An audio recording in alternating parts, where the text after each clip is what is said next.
Last episode లో మనం China game plan discuss చేసినాం. అంటే చైనా ప్రపంచాన్ని ఎట్లా క్యాప్చర్ చేద్దామని చూస్తున్నది, దాని స్ట్రాటజీస్ ఏంటి, ఈ టాపిక్ మీద ఫోకస్ చేసినాము. అండ్ ఈ రోజు ఈ ఎపిసోడ్ లో మోడర్న్ చైనా హిస్టరీలో అండ్ మోడర్న్ గ్లోబల్ అఫేర్స్ లో మోస్ట్ ఇంపార్టెంట్ నెలైన మే 2019 గురించి డిస్కస్ చేద్దాం. మే 2019 కి బిల్డప్ ఏంటి, మే 2019 ఆఫ్టర్ మాత్ ఏంటి, అసలు మే 2019 ఎందుకు ఇంపార్టెంట్, దీని మీదనే ఫోకస్ చేద్దాం ఈ ఎపిసోడ్ లో. సో నేను ఫస్ట్ లోనే చెప్తున్నా, మే 2019 ఎందుకు ఇంపార్టెంట్ అంటే మే 2019 లో ఆఫీషియల్ గా కోల్డ్ వార్ 2.0 అనేది స్టార్ట్ అయింది. అఫీషియల్ అంటే కూడా అనౌన్స్ చేయడు, కానీ ఆ ఈవెంట్స్ అట్లనే టేక్ ప్లేస్ అవుతాయి.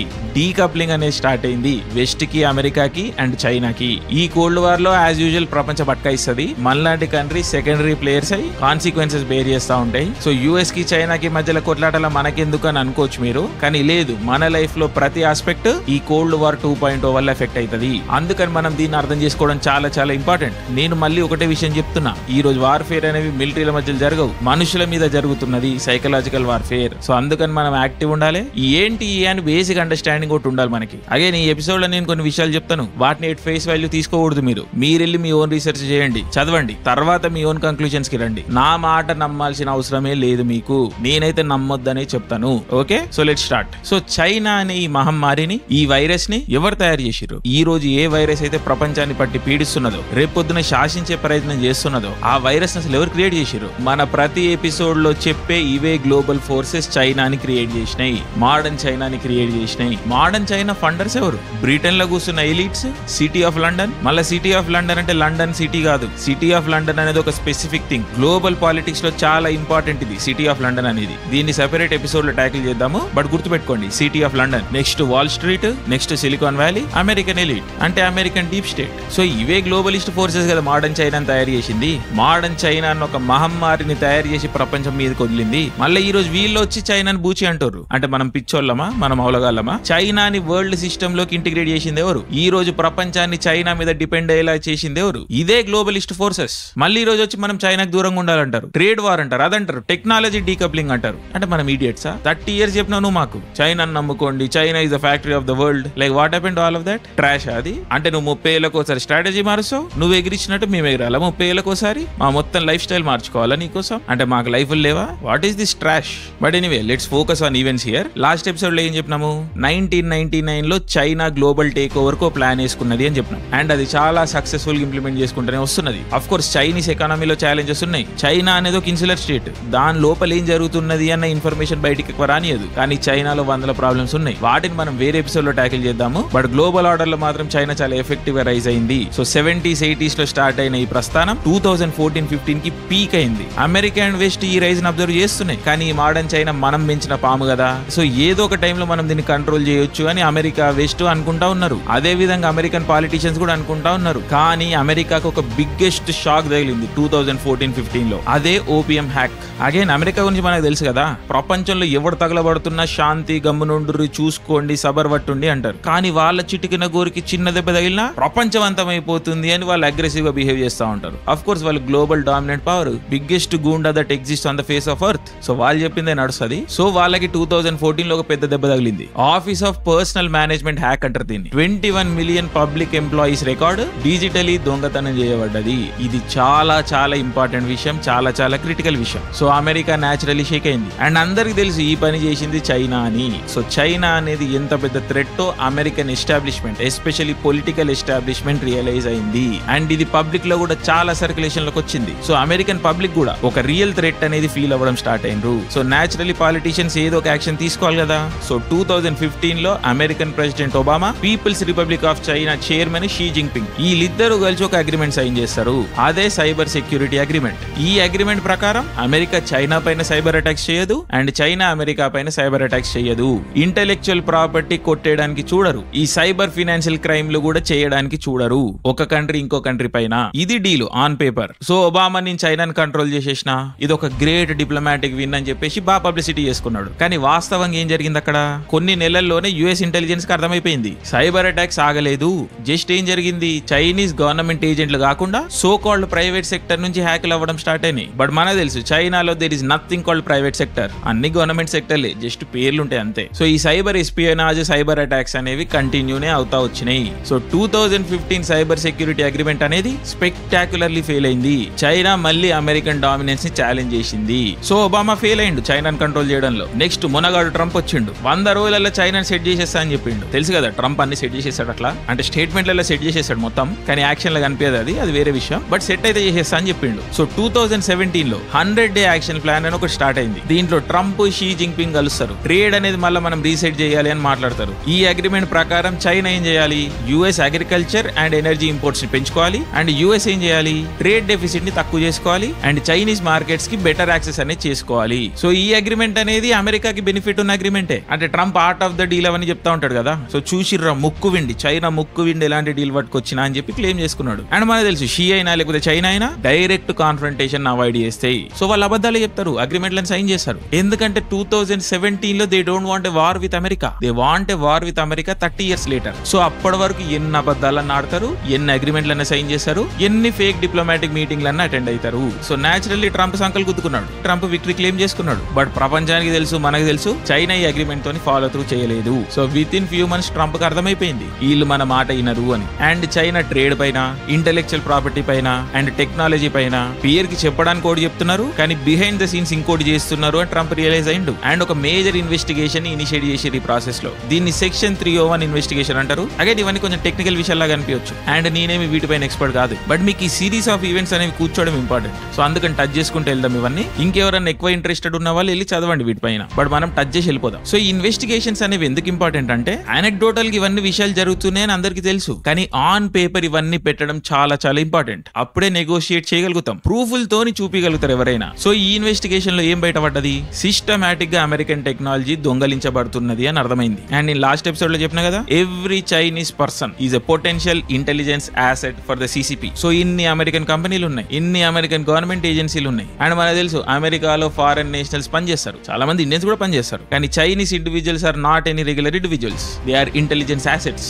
At least most of them. So వాళ్ళు ఈ కంపెనీలో పనిచేస్తూ ఆ క్రిటికల్ టెక్నాలజీని చైనాకు పంపిస్తా ఉంటారు. అందుకే చైనా ప్రతి ప్రోడక్ట్ కి చీపర్ వర్షన్ ప్రొడ్యూస్ చేయగలుగుతుంది, ఎందుకంటే వాళ్ళు R&D చేయరు, వేరే కంట్రీలు చేస్తున్న R&Dని దొంగతనం చేస్తారు. That is their game plan. Again నిన్న డిస్కస్ చేసినాం ఇవన్నీ. Unrestricted warfare, there are no rules, China is a goonda thug. అంటే ఈ అమెరికా, చైనా, రష్యా ఈ డామినెన్స్ మనము ఏదో సఫిస్టికేటెడ్ విషయంలో చూడొద్దు, అప్పుడు అర్థం కావు ఇవన్నీ. సో ఈ విషయాన్ని ఎట్లా చూడాలి, గూండాలు డాన్లు ఉంటారు కదా, వాళ్ళు ఏరియాలను పంచుకుంటారు, ఒక గ్యాంగ్ లకి వేరే వాళ్ళు కోవట్లను పంపించుడు, ఇంటెలిజెన్స్ గ్యాదర్ చేసుడు, టైం దొరికినప్పుడు అవతల గ్యాంగ్ మెంబర్ ని చంపేసుడు, వాళ్ళ దాన్ని చంపేసి ఆ ఇలాకాని కబ్జా చేసుడు, ఇదే కంట్రీ లెవెల్లో జరిగేది ఇదే. సో ఇదే లెవెల్లో మీరు చూసినప్పుడు ఈ విషయాలన్నీ చాలా క్లియర్ గా అర్థమవుతాయి. సో ఈ ఫ్లవరీ డిప్లొమాటిక్ లాంగ్వేజ్, ఈ గ్లోబల్ జియో పాలిటిక్స్, ఈ పదాలల్లో ఈ ఫసాడ్ల కొట్టుకపోకండి, this is gang war, simple. So అదే విధంగా చూడండి ఈ విషయాల్ని. సో అమెరికా చేసిన ఈ ఇన్వెస్టిగేషన్ లో చైనా సిస్టమాటిక్ గా అమెరికన్ టెక్నాలజీని, ఇంటెలెక్చువల్ ప్రాపర్టీని దొంగతనం చేసి వాటిని ఇంటర్నెట్ లో పైరసీ చేస్తున్నారు, అండ్ వాడుకొని చీపర్ ప్రొడక్ట్స్ తయారు చేస్తున్నారు.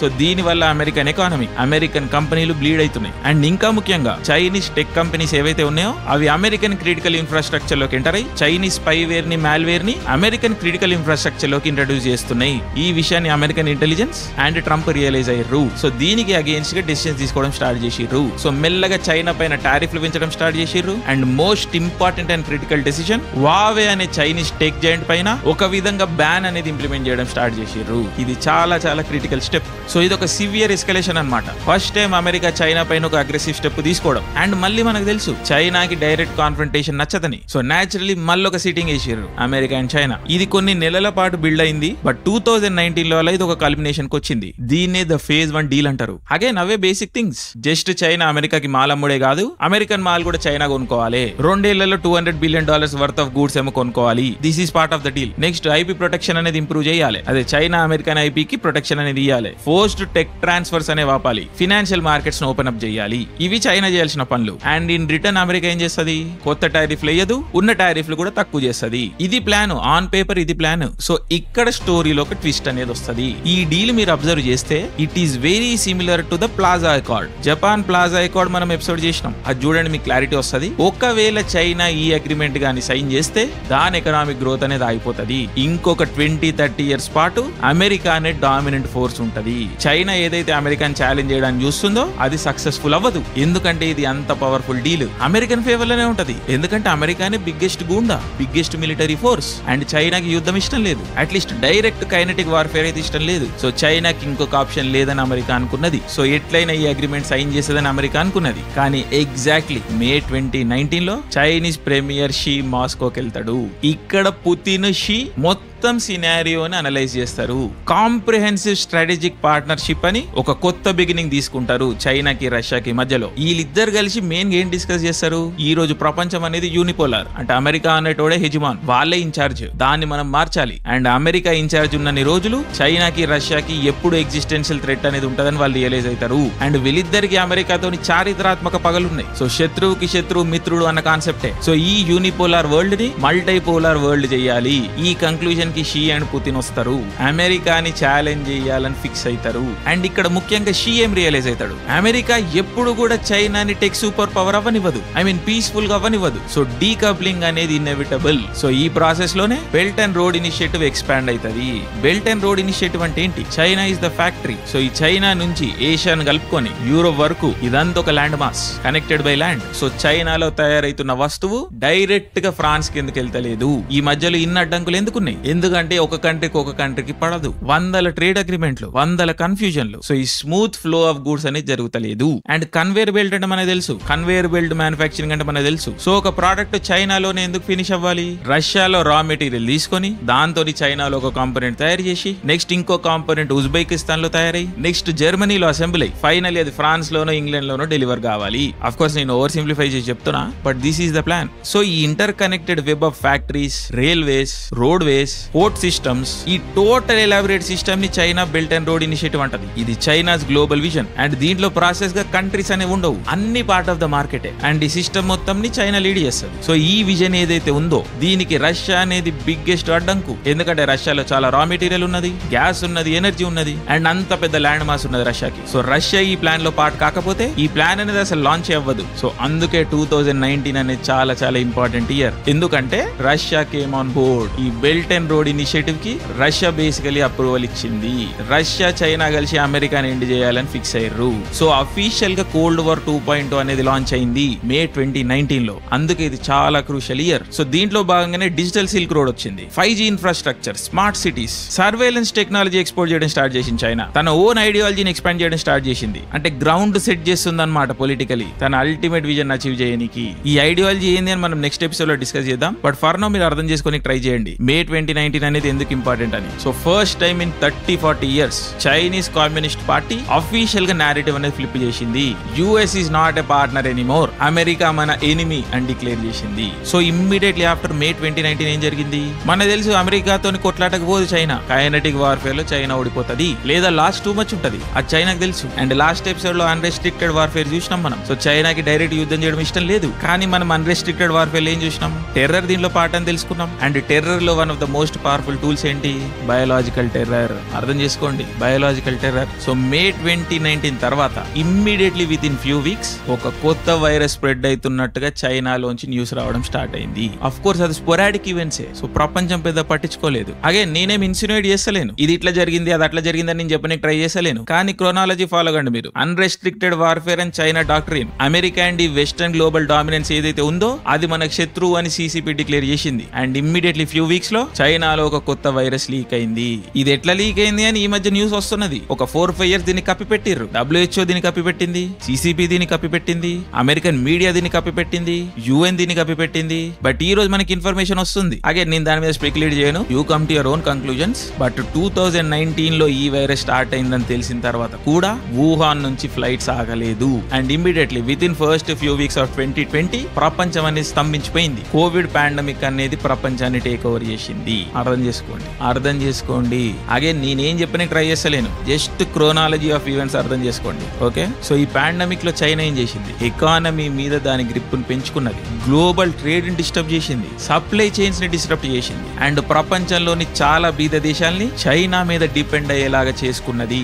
ఆఫ్ కోర్స్ దీనికి కాన్సిక్వెన్స్ గా అమెరికాలో చైనా పైన హేటెడ్ పెరిగింది. చైనా శత్రువు అని చాలా మంది రియలైజ్ అయ్యారు. సో అఫీషియల్ గా వార్ డిక్లేర్ అయిన తర్వాత సహజం అమెరికా ఈ రోజు చైనా థ్రెట్ లానే చూస్తుంది. అమెరికన్ పీపుల్ పీపుల్ కూడా చైనా థ్రెట్ లానే చూస్తారు. కానీ కోవిడ్ పాండమిక్ వల్ల చైనా ఇన్ఫ్లుయెన్స్ ప్రపంచం పైన పెరిగింది. సో ఈ కోవిడ్ పాండమిక్ స్ట్రాటజీ ఏదైతే ఉందో చైనా దాన్ని ఎఫెక్టివ్ గా ఇంప్లిమెంట్ చేసింది. అండ్ ఇది బయాలజీ డిపార్ట్మెంట్ లో. ఇదే మే 2019 తర్వాత టిక్ టాక్ ఎక్స్ప్లోజన్ జరిగింది. DeepSeek semiconductor manufacturing American dollar కి వ్యతిరేకంగా డిజిటల్ యువాన్ అని లాంచ్ చేసింది. అండ్ చాలా ఎకానమీస్ ని, చాలా కంట్రీస్ ని డెట్ ట్రాప్ లలో బంధించింది. So this is unrestricted warfare being implemented. So ఒక టిక్కింగ్ టైం బాంబ్ ని క్రియేట్ చేసింది China. Any time the global system can implode or explode. And ఇదంతా ఒక విషయం జరుగుతున్నది అని అమెరికన్ యూత్ కి తెలియకుండా లేదా అమెరికన్ పీపుల్ కి తెలియకుండా టిక్ టాక్ లో బ్రెయిన్ వాషింగ్ అనేది స్టార్ట్ చేసిర్రు. అండ్ ఇదే డేటాని, ఇవే అల్గరిథమ్స్ ని తీసుకొని వాళ్ళ డీప్ సీడ్, వాళ్ళ ఏం తయారు చేసారు, ఎట్లా సైకలాజికల్ వార్ఫేర్ చేయాలని గేమ్ ప్లాన్లు చేసుకుంటున్నారు. అండ్ అమెరికా కూడా ఈ విషయం రియలైజ్ అయింది. కానీ ఏం చేయగలుగుతుర్రా? టిక్ టాక్ ని బ్యాన్ చేయగలుగుతుర్రా? చెప్పండి, చేయగలుగుతుర్రా?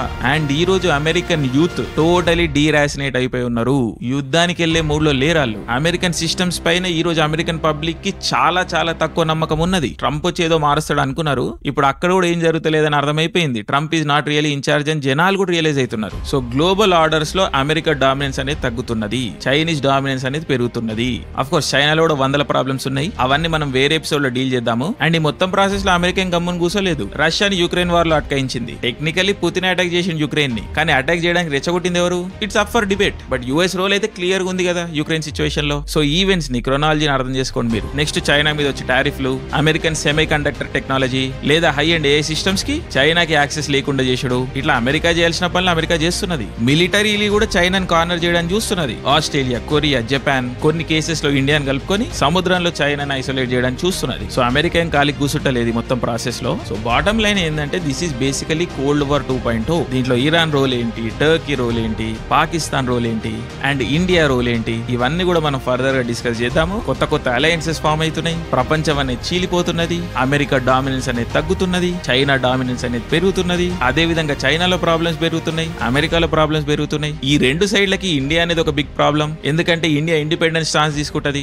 ఇండియా ఫస్ట్ అని మాట్లాడుతుంది. సిచ్యువేషన్ టు సిచ్యువేషన్ మేము స్టాన్స్ తీసుకుంటామని చెప్తుంది. So India's independent foreign policy ఏదైతే ఉందో అది చైనాకి, అమెరికాకి ఒక ప్రాబ్లం. అందుకే వీళ్ళిద్దరూ కలిసి మనని అండర్మైన్ చేయడానికి చూస్తూ ఉంటారు. అగైన్ దీని మీద కూడా మనం ఫర్దర్ గా డిస్కస్ చేద్దాం. సో మీరు అర్థం చేసుకోండి, ఇండియా టిక్ టాక్ ఎందుకు బ్యాన్ చేసింది, పబ్జీని ఎందుకు బ్యాన్ చేసింది, చైనీస్ యాప్స్ ఎందుకు బ్యాన్ చేసింది, Chinese investment in many companies దాన్ని ఎందుకు లిమిట్ చేస్తున్నది. ఇవన్నీ part of a larger strategy. And ఈ డెసిషన్స్ అన్నింటినీ నేను ఖచ్చితంగా సపోర్ట్ చేస్తాను. ఎందుకంటే టిక్ టాక్ తోని చైనా, అమెరికాలో ఏం చేస్తుందో మనం చూస్తున్నాం. Their youth is literally going mad. We don't want that happening in India. Of course Instagram is doing the same in India అనుకోండి. దాన్ని మనం హ్యాండిల్ చేయాలి, చేస్తారని అనుకుంటున్నా. హోప్ కొంచెం తక్కువనే ఉంది, బట్ లెట్స్ సీ. సో ఇది ఒక కాంప్లెక్స్ వెబ్ ఆఫ్ థింగ్స్ అన్నమాట. అన్ని ఇండిపెండెంట్ స్కాటర్డ్ ఈవెంట్స్ లాగా కనిపిస్తాయి, కానీ లేదు, these are all interconnected things. So global హిస్టరీలో అండ్ చైనీస్ హిస్టరీలో మే 2019 అన్నది మోస్ట్ ఇంపార్టెంట్ థింగ్.